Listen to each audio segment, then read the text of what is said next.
दोस्तों कैसे हैं आप लोग। मैं ठीक हूँ, उम्मीद करता हूँ आप भी ठीक होंगे। आप में से बहुत से लोग किसी कॉम्पिटिटिव एग्ज़ाम की तैयारी किए होंगे, लेकिन बदकिस्मती से फ़ेल हो गए होंगे, कामयाबी नहीं मिली होगी।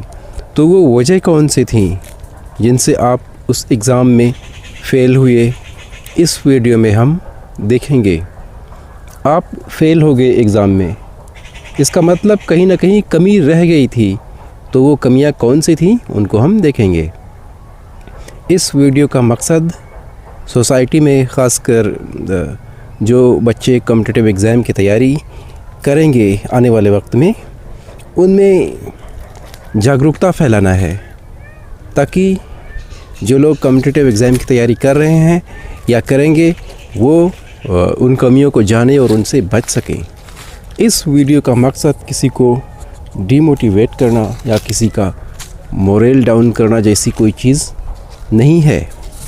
बातें सख्त लग सकती हैं, लेकिन पॉजिटिव में लीजिएगा, नेगेटिव में नहीं। जो पहली चीज़ है, सबसे बड़ी चीज़, और हाँ, ये मेरे अपने पर्सनल एक्सपीरियंस पर बेस्ड है। ऐसा मुझे लगता है कि एग्ज़ाम में नाकामी इन वजहों से होती है। हो सकता है किसी का तजुर्बा जो है मेरे तजुर्बे से अलग हो, तो मैं अपना यहाँ तजुर्बा बता रहा हूँ। तो जो मुझे लगता है सबसे बड़ी वजह एग्ज़ाम में हम नाकाम क्यों होते हैं, फ़ेल क्यों होते हैं, वो है कोई रास्ता दिखाने वाला नहीं होता है। गाइडेंस का ना होना, कोई रास्ता दिखाने वाला ना हो, कोई ये ना बताए कि जो मंजिल है उसको, मंजिल को कैसे पाएँ, रास्ता क्या है मंजिल का, तो फिर मंजिल को पाना बहुत मुश्किल होता है। एक ऐसा कैंडिडेट जो गाइडेड है और एक दूसरा है जो अनगाइडेड है, दोनों में ज़मीन आसमान का फ़र्क होता है। जो गाइडेड होता है, जिसको रास्ता दिखाने वाला है जिसके पास, उसके लिए जो मंजिल होती है वो नज़रों के सामने होती है, और जो अनगाइडेड होता है, जिसको रास्ता नहीं दिखाया गया है, उसके लिए मंजिल कुछ इस तरह होती है कि वो मंजिल की तलाश में भटक तो रहा है, लेकिन मंजिल का कोई नामो निशान दूर दूर तक नहीं है। इतना फ़र्क होता है। फिर जो अगली चीज़ है वो है एक सीरियसनेस। जब आप कॉम्पिटिटिव एग्ज़ाम की तैयारी कर रहे होते हैं, तो आप में उसको, उस एग्ज़ाम को लेकर आपको सीरियस होना ही पड़ेगा, सीरियस होना होगा। अगर आप उस एग्ज़ाम को लेकर सीरियस नहीं हैं, तो उस एग्ज़ाम, उस परीक्षा, इम्तिहान में कामयाब होना तकरीबन नामुमकिन है, क्योंकि जो सिलेक्शन होता है वो सीरियस कैंडिडेट्स में से ही होता है। पहले आपको सीरियस होना है उस एग्ज़ाम को लेकर, फिर देखा जाएगा कि सिलेक्शन होगा या नहीं, क्योंकि जो सिलेक्टेड कैंडिडेट होते हैं वो सीरियस कैंडिडेट होते हैं। कभी भी नॉन सीरियस कैंडिडेट सिलेक्ट नहीं होते, हमेशा सिलेक्शन सीरियस कैंडिडेट में से ही होता है। तो हो सकता है आप एक नॉन सीरियस कैंडिडेट रहे हों। इसको आसान लफ्ज़ों में अगर हम समझें तो कुछ इस तरह रहेगा कि एग्ज़ाम में सिलेक्शन के लिए हर एक अलग एग्ज़ाम की एक अलग लेवल होता है। जैसे किसी का इतना स्टडी करना होता है, मिसाल के तौर पर किसी का इतना स्टडी करना होता है, तो आपने जिस एग्ज़ाम की तैयारी की थी और उसमें मान लें आपने उतनी पढ़ाई नहीं की कि आप उस एग्ज़ाम में सिलेक्ट हो सकें, या बिल्कुल नहीं की, ये भी हो सकता है। तो उस एग्ज़ाम की तैयारी सिर्फ आपके लिए एक वो विश होती है, उसको हम कहते हैं कि वो कभी भी आपका मकसद नहीं था, वो सिर्फ़ एक इच्छा, विश कि हाँ ये चीज़ अच्छा लगता है। लेकिन जो चीज़ अच्छी लगती है उसको पाने के लिए आपको मेहनत भी करनी होती है, तो फिर जाकर वो चीज़ आपको मिलती है। और कोई चीज़ जो आपको अच्छी लग रही है वो तब तक नहीं मिलेगी जब तक आप उसको हासिल करने के लिए अपनी पूरी जो है क़ुव्वत, पूरी ताकत, पूरी पोटेंशियल का इस्तेमाल नहीं करते।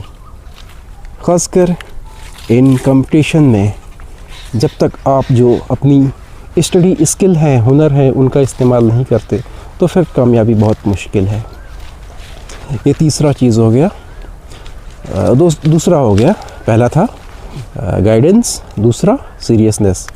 तीसरी जो चीज़ है वो है क्योंकि हम गाइडेड भी नहीं थे और इसलिए हमें ये चीज़ नहीं पता चली कि स्टडी कैसे करते हैं, how to study, study skill, इन चीज़ों का हमें कोई इल्म नहीं था, इसलिए हमारा सिलेक्शन नहीं हुआ।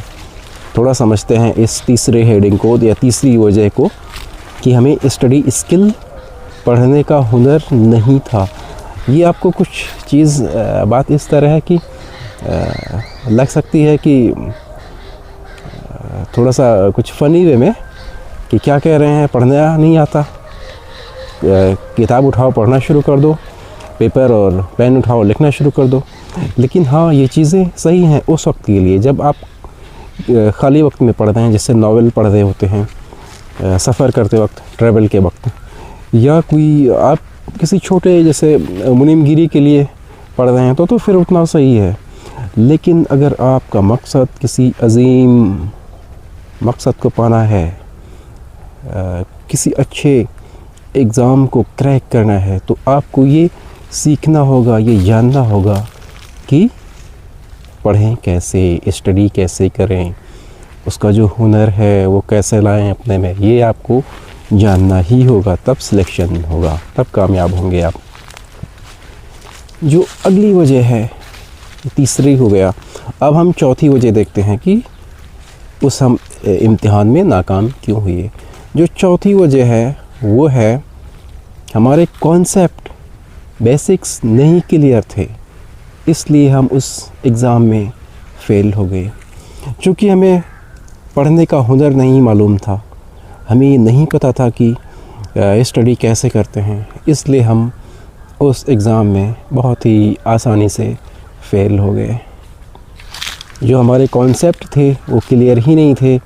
हमने बुक पढ़ी, कई बुक पढ़ी, कई चीज़ें ऐसी पढ़ी जिनकी ज़रूरत ही नहीं थी, और सबसे बड़ी बात कि हमें कॉन्सेप्ट क्लियर ही नहीं था, हमने चीज़ों को समझा ही नहीं, तो इसलिए फ़ेल हो गए।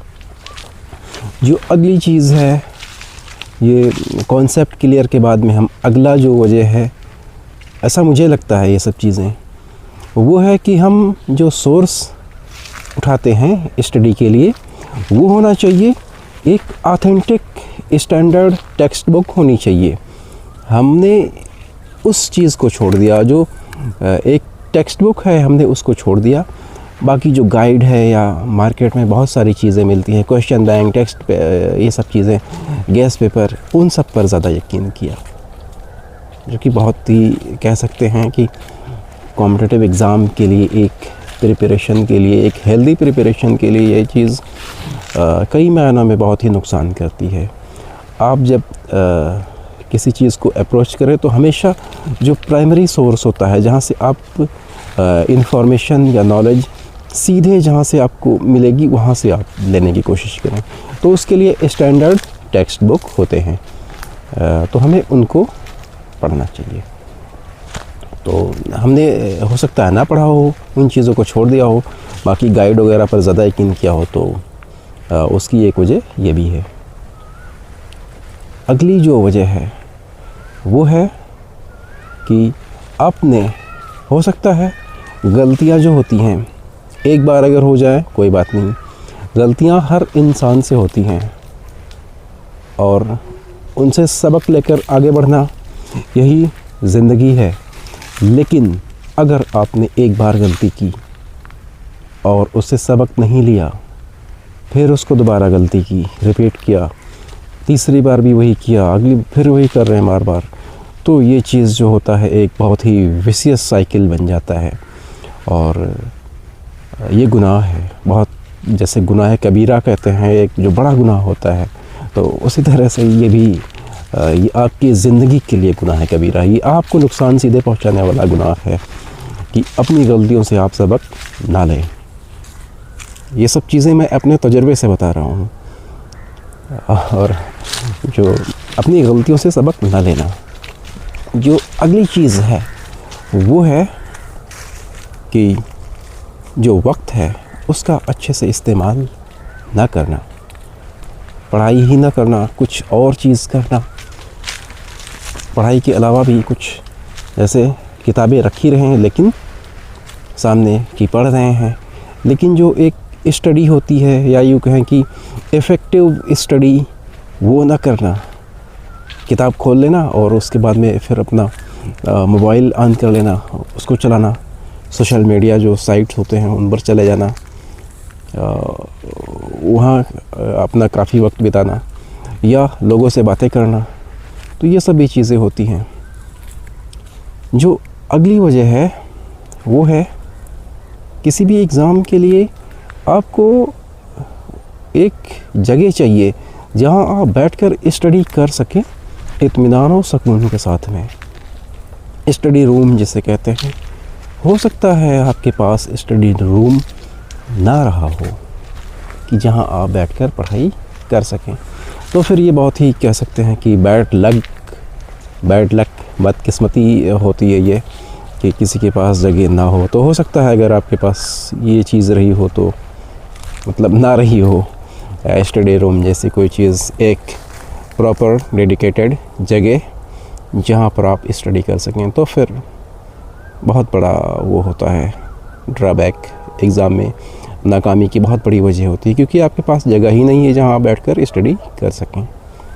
जो अगली वजह है एग्ज़ाम में फ़ेल क्यों हुए वो है, हो सकता है आप ऐसे लोगों के से घिरे हों जो हमेशा आपको नीचा दिखाना चाहते हों, हमेशा मजाक उड़ाते हों, आपको ये जो हौसला है वो कम करते हों, हौसला अफजाई तो दूर की बात है, और हमेशा आपका जो हौसला है उसको कम करते हों, डाउन करते हों। तो हो सकता है आप उन लोगों से घिरे रहे हों। ये लोग बहुत ही, जो लोग होते हैं बहुत ही कह सकते हैं कि जहरीले किस्म के होते हैं, इनसे दूर रहना बहुत ज़रूरी है। तो एक ये बहुत बड़ी वजह होती है। जो अगली वजह है वो है कि उस एग्ज़ाम के जो सिलेबस हैं, प्रीवियस ईयर क्वेश्चन पेपर्स, उनको छोड़ देना, उनको देखना ही मत, उनको एनालिसिस ही ना करना, या यूँ कहें कि जो एग्ज़ाम पैटर्न है उसको छोड़ देना, उसको ना पहचानना। तो ये भी एग्ज़ाम में फ़ेलियर की बहुत बड़ी वजह होती है, क्योंकि जब आपने उस इम्तिहान का, उस एग्ज़ाम का जो पैटर्न है उसको ही नहीं पहचाना तो फिर आप कैसे कामयाब होंगे। तो किसी एग्ज़ाम को क्लियर करने के लिए ज़रूरी है कि आप उसके जो पैटर्न है, पैटर्न का मतलब प्रीवियस ईयर क्वेश्चन पेपर्स और सिलेबस, ये दो चीज़ें हमेशा आपके पास होनी चाहिए। तो ये है, और भी कुछ गलतियां होती हैं जिनसे आप फेल होते हैं, तो हम उनको अगली वीडियो में कवर करेंगे क्योंकि ये वीडियो काफ़ी लंबी होगी। तो ठीक है दोस्तों, मिलते हैं अगले वीडियो में। और हाँ, अगर आपको ये हमारी वीडियो अच्छी लगी है तो इसको लाइक कर दें, हमारे चैनल को सब्सक्राइब कर लें, और इस वीडियो के बारे में कुछ कहना चाहते हैं तो कमेंट भी कर दें। और मिलते हैं अगली वीडियो में फिर। और हम एजुकेशनल वीडियोस बनाते हैं, तो अगर आपको इसमें इंटरेस्ट है तो हमारे चैनल को सब्सक्राइब कर लें। ठीक है दोस्तों, मिलते हैं अगले वीडियो में।